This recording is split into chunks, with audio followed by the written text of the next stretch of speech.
Messieurs, aujourd'hui est un triste jour. En effet, le guerrier C-17 de l'univers 7 est tombé face à l'impénétrable guerrier de l'univers 11, Jiren. Aujourd'hui, nous sommes donc rassemblés pour observer une minute de silence en mémoire de C-17, ce combattant qui nous a impressionnés pendant ce tournoi. N'oublions pas que C-17, avant d'être un guerrier de l'univers 7, c'était un père, un mari, un beau-frère, un homme parmi les hommes. Je vous prie donc de porter une tenue adéquate, donc s'habiller en noir, et donc de garder une minute de silence en mémoire de ces 17. Merci. Non, je rigole, allez, c'est parti.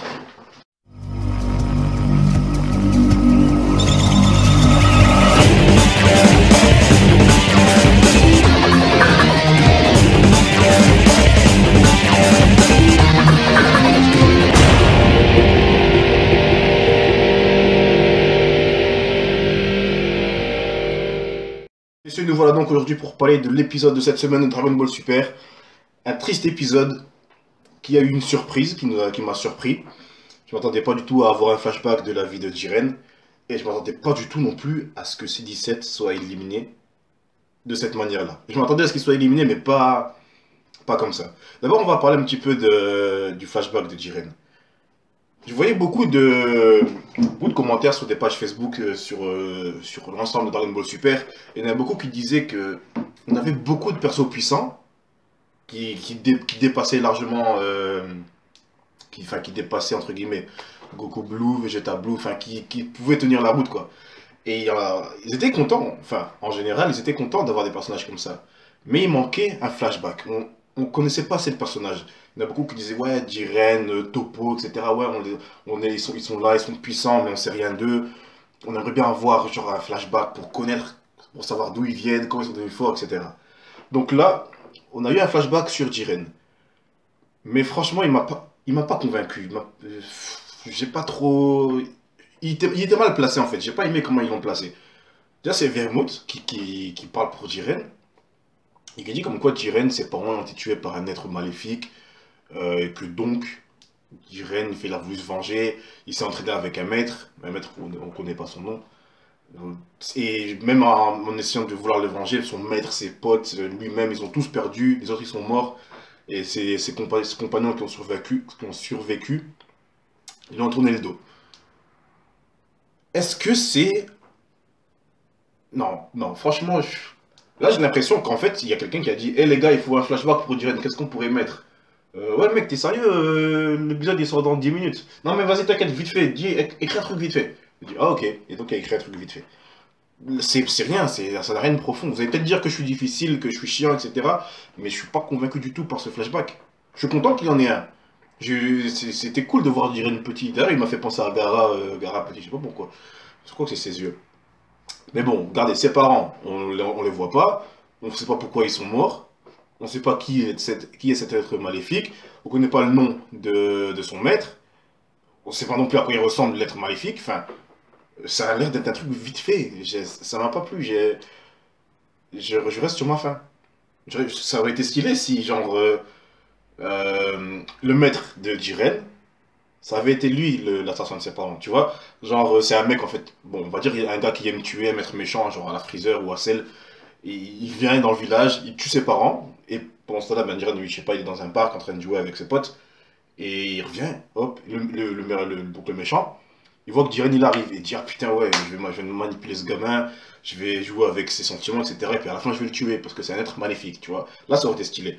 Donc en fait, le mec là, en plus, il avait l'air stylé, hein. Franchement il avait l'air stylé. Donc le mec, ça aurait été lui, l'ennemi final de Jiren, tu vois. Et puis là, s'il avait perdu contre lui, si ses compagnons ils étaient morts, etc., contre son soi-disant maître, là ça aurait été stylé. Là ça aurait été cool.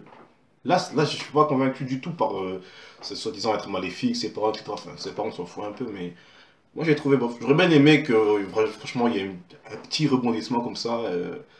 Ça aurait montré vraiment pourquoi Jiren c'est devenu un être froid et sec, même avec ses compagnons, tu vois. Là, ça aurait été vraiment fort. Donc bon, un flashback, ça fait toujours plaisir à voir, hein. Mais bon, voilà. Maintenant, je... Est-ce qu'on est qu'on peut... Est-ce qu'on peut parler de ces 17 là? Ces 17, ce cyborg.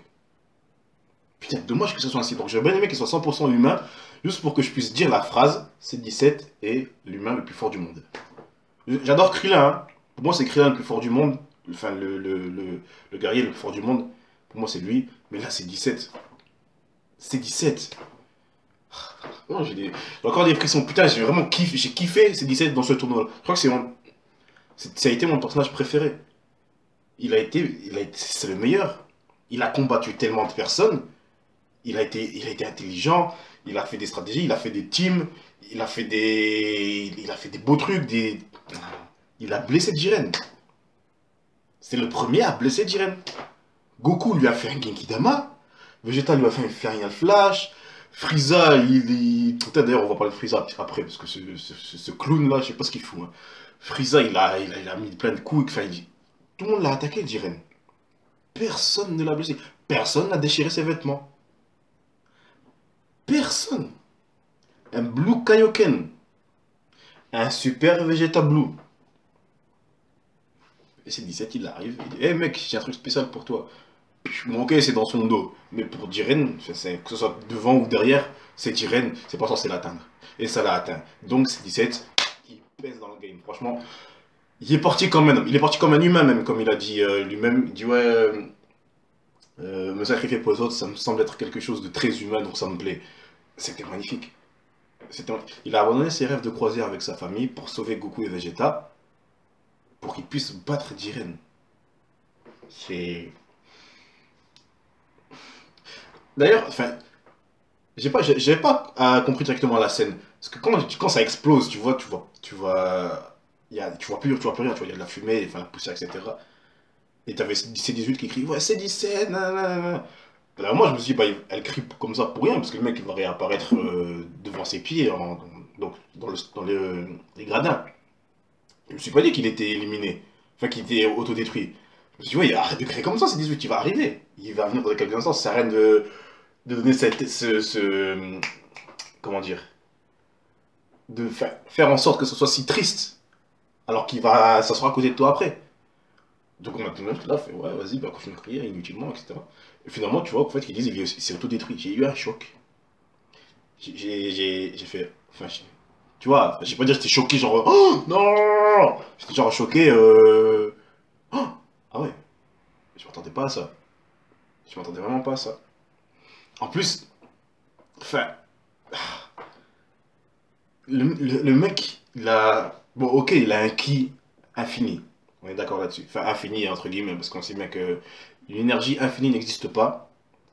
Mais une énorme quantité d'énergie, c'est possible. Euh... Oui, il a enchaîné des combats, ces 17. Ah, ok, on va dire que Goku et Vegeta aussi l'ont fait. Mais c'est des Saiyans. C'est des. Ils sont nés pour ça, ils sont nés pour le combat. Lui, à la base, c'est un humain qui a été robotisé. Mais putain, il a un mental de fou. Il a une intelligence de fou. Il a des techniques de fou. Putain, ces techniques de barrière, elles sont extra utiles. Ces techniques de les rayons qu'il fait, c'est extra utile aussi. Le mec, il pèse. Il pèse grave dans le game. Moi, c'est 17. Pff.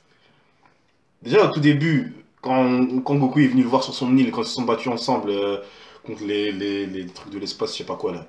Il était déjà stylé, tu vois. Je me suis dit, ouais, putain, c'est 17, je suis content de le revoir, nanana. Sans plus. Mais là, je suis grave content. Là, je suis vraiment grave content. Donc, Frieza, parce que on va parler un peu de Frieza, il fait des apparitions. En fait, il fait des caméos presque. Le mec, c'est presque Stan Lee, en fait, tu vois.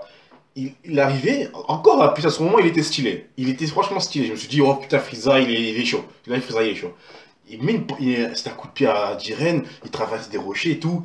Jiren, il le renvoie, et putain, la phrase qu'il a dit, Freezer, à ce moment-là, ouais, je m'en bats les couilles des règles, tu mérites d'être tué par ma main.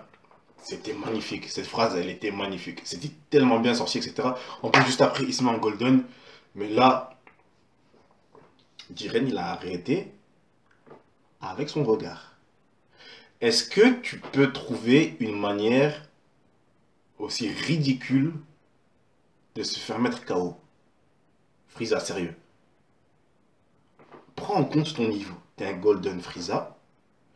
T'es techniquement au-dessus d'un Saiyajin Blue de base. Tu ne peux pas te faire battre par un regard.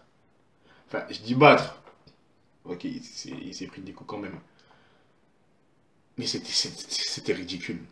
Il arrive, il a gueulé, il a mis quelques coups. Jiren, il lui a mis combien de coups en tout? 3. Il lui a mis 3 coups.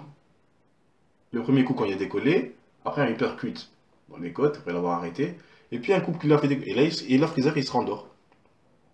Et il fait quoi, Freezer?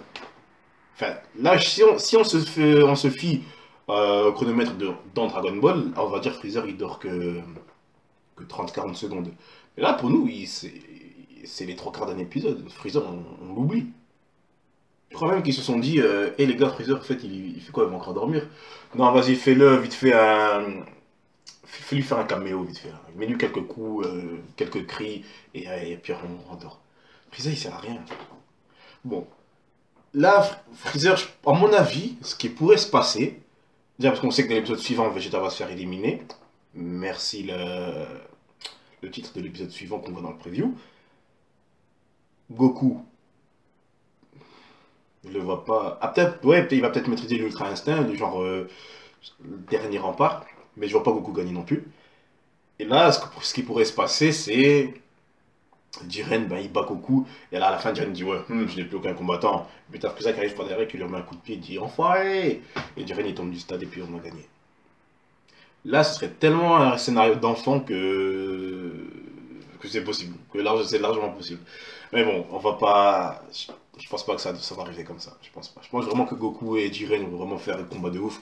Voire même peut-être Frieza faire un team-up avec Goku. Why not?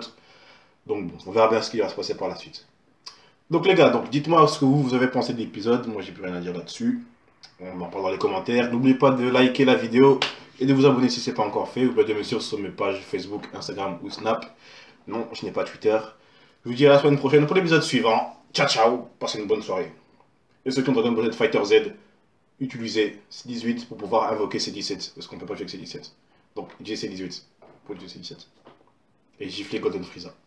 Ciao.